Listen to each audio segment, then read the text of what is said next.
The cold head is connected to the refrigerator by a transfer line. First, make sure your Cobra refrigerator is positioned close enough to ensure there's no torsion or sharp kinks in the transfer line. When the refrigerator is in place, mount the cold head onto the Varibeam.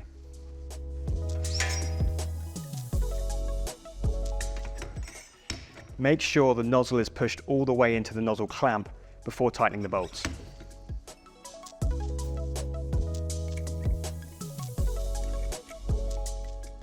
Then retract the nozzle on the Z-axis. This will ensure you have movement in either direction should this be required when fine-tuning the nozzle position at a later date.